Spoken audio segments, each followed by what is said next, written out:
KadaamaTV Kojja mate nkomyewo okubeera nga mbanyonyola obanga olwali tugenda kwogera ku kigambo kufuuwa, okuyisa omukka omuntu yaliise okunyampa. Ebigambo ebyo byonna bisatu kitegeeza kintu kimu.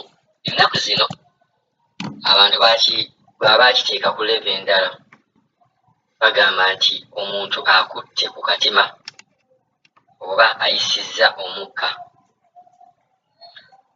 Okufuuwa kigambo kisesa, kwata katima omuntu bw'akikola oseka, kinyiiza oluusi kiwunya. Bw'okikolera mu guruupu abantu baseka ate nga tebakyagala. Nange mpulidde enseko. Kigambo ekyo kizibu, tugenda kubeera nga tukiyiggako. Kiva ku ki? Kyavoidinga atya okufuuwa kibi oba si kibi? Naye n'ekigambo ekyo kinyumira kubanga ng'oluusi nseka, era omuntu bw'akikola nsooka mu kuseka. Abakulu bwe bakikola n'awaayira omwana omuto nti gundi va wano naawe ogundi olina ebibi by'okoze, naye nga yennyini yakikoze. Tewali akkiriza kintu ekyo, tewali muntu yenna akkiriza nti anyamba.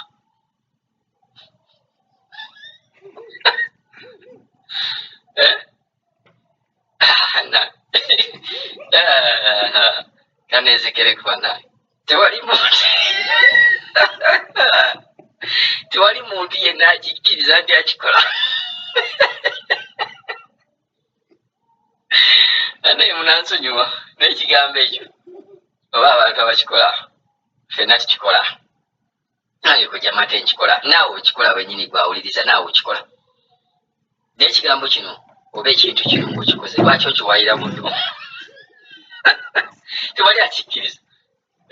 Bakikola ng'atundira ku sayidi, ng'atundira ku sayidi omuti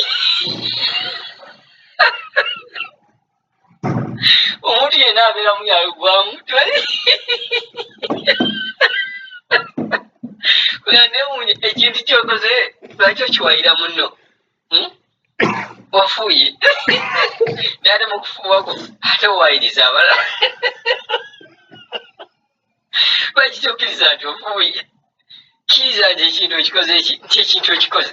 Naye akati noddawo nowaayiriza bwana obuto, n'ogamba nti kino, n'ogamba oli bw'okikola n'otunuulira munno, weetunuulire gwe kennyini gwakikoze.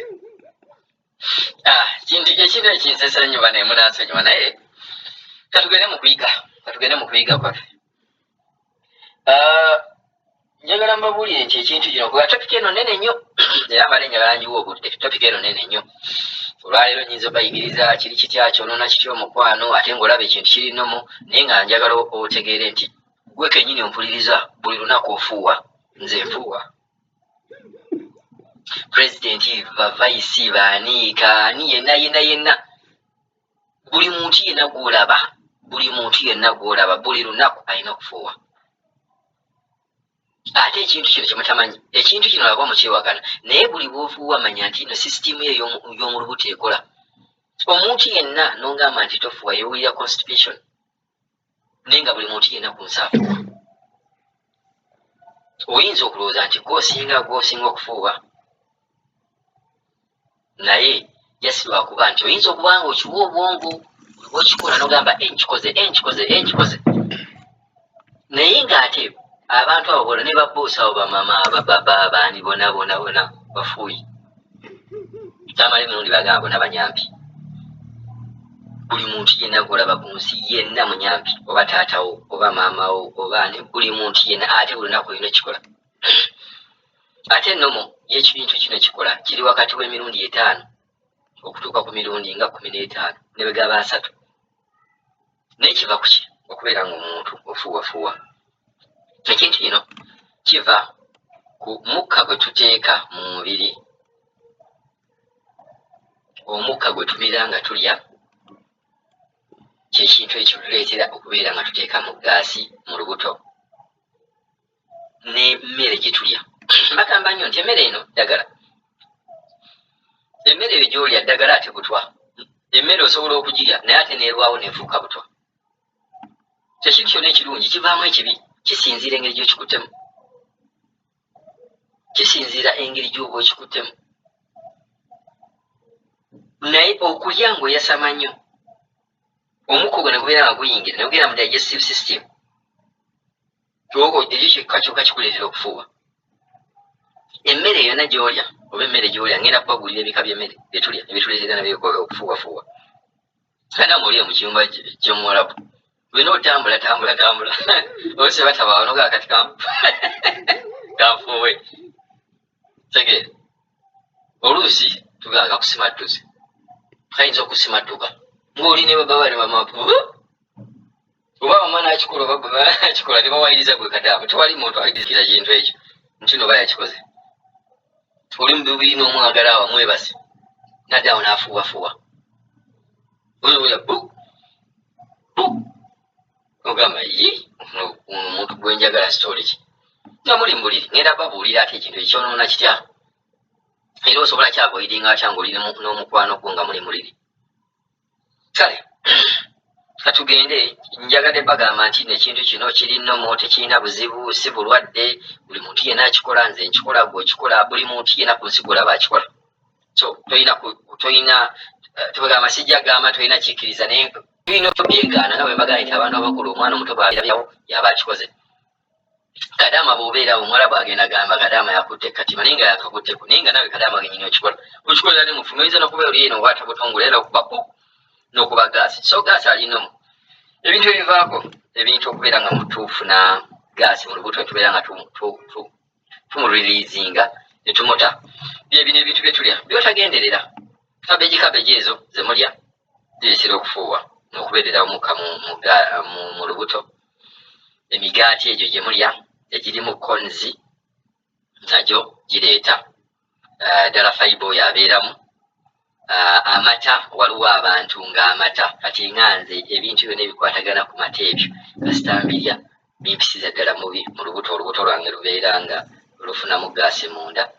Waliwo n'ebibala ebireeta kati olaba nga zino baziyita nkenene. Enkenene yo nnungi era ddagala naye ate era naye ereeta okubeera nga omuntu ofuuwafuuwa. Amapaapaali ago we mulaba ofuuwafuuwa. Ekirala kabaka baabyo ebijanjaalo, kawo, ebinyeebwa, ebyo ebintu byonna bireetera okufuuwa. Ebintu byonna ebiri mu nut form bireetera okubeera nga nabyo omuntu ofuuwafuuwa. Abantu abanywa sooda, jjukira sooda mulimu gaasi, ebintu ebyo bibeera packed naye nga preservation yaabyo buli bw'osumulula bijja buli kw'osumulako tunojja ekintu kyonna ky'osumulula nga kirimu akantu ako manya buli bw'okinywa ako okafulumiza wano naye bw'onoomala okanywa ojja kafulumiza mabega. Ne tulaba nti biki byosobola okubeera nga olekeraawo okukozesa okubeera nga ofuuwafuuwa. Olina okwavoidinga okubeera nga olya nnyo chewing-gum. Ojja weegendereza obwo busire kwini okugamba nti olya nnyo chewing-gum bufuuyi buzibu. Naye n'otanya nti buli bw'oba chewing-gum ono olina gundi gy'okola mu lubuto lwo, gaapu ezo z'okola mu lubuto lwo n'obeera ng'olya naye ng'ekintu ky'olya mu lubuto mwennyini tekiriimu. So oba oyingiza gaasi mungi era weegendereze basire kwini bafuuwafuuwa nnyo olw'okubeera bagaayagaaya nnyo ki bubabogamu. Oba omuntu agaayagaaya bubabogamu babeera bafuuwafuuwa nnyo. Oba olya lya mpola, tolya nnyo, lya mpola emmere ebeere nga eri digested bulungi nnyo, ogimire giwe time ng'ogaaya. Era weegendereze era abantu abatagaaya bulungi n'amalagamira era abantu abo nabo babeera mu bintu ng'ebyo. Then engoye zino mulaba engoye zino ze twambala zino ezitukwata ennyo. Engoye zino zirina engeri gye zireeteramu okufuuwa. Mbuuza ntya bw'oba olya olubuto lulina okubeera nga lwetaayiza emmere n'egenda mu byenda bulungi. Kati bw'olya ng'weesibye nnyo olubuto lulina engeri gye lubeera nga emmere tegenda bulungi nga bwe yaligenze mu byenda ebyo. kakitegeeza ekolawo gaps ezo. Kati gaps ezo zeekola olw'okubeera nga wenyize nnyo olubuto olunyize nnyo tosobola kubeera nga lwekudu digestinga bulungi emmere, nakyo kireetera okubeera nga ofuuwafuuwa. Waliwo ebintu byolina okuavoidinga okulya ddala ng'ogenda mu bagenyi, ddala ng'ogenda wa boyfriend wo, bintu bijanjaalo, kawundi, desumbuusa, ebyo byonna bitera okufuuwa. Ebintu by'okubeera nga nsonyiwekaawo, ebintu by'okubeera nga osmokinga nnyo sigala nabyo bireetera okubeera nga ofuuwafuuwa. Mpozi waddiramu bagamba nti no ekintu ky'okubeera nga ojjamu gaasi mu mubiri nakyo osobola okikola bw'ogamba nti no kaneweeyo obudde ogambe nti n'ekintu kino kizze njagala kufuuwako, wetewuluzeeku kugenda mabbali okikolera eyo okomewo mu banno. Mulekerawo okubeera nga munywa ebintu ebirimu gaasi nga soda ebyo. Then okubeera nga munywa nnyo peppermint. Omuntu oba ogaya babogamu ng'omwagala nnyo, kati namwe basile queen mbagamba gaaya nga nnyo gaamu ali mu peppermint. Ng'ogenda owa boyfriend wo, otherwise ogenda owa boyfriend wo, ogenda mufuuyira ekiro kyonna ate akwenywe. Then anywa nnyo amazzi, mugezi nnyo okubeera nga munywa nnyo amazzi, nokiyambako okubeera nga digestive system yo ekola bulungi, nobeera nga avoidinga ekintu ekyo ekyokubeera ng'ofuuwa. Kakati tujja kudda ne topic eno ey'okufuuwa. Kyonoona kitya omukwano, osobola otya kyavoidinga nekibeera nga tekikuleetera buzibu ate mu mukwano gwo. Kuba kyangu nnyo kubeera ng'ogenza ow'omuntu wo aye n'otandika kubeera ng'ofuuwafuuwa, yeebase ate ddala ng'otulo tukubuze. Abaagalana mugye mulabe otulo tuyinza okukubula. Weyagalira okubeera ng'ofuna otulo ng'olabya bbu kugamba ebintu ebyo byonna birina engeri gy'obikyankalanyamu.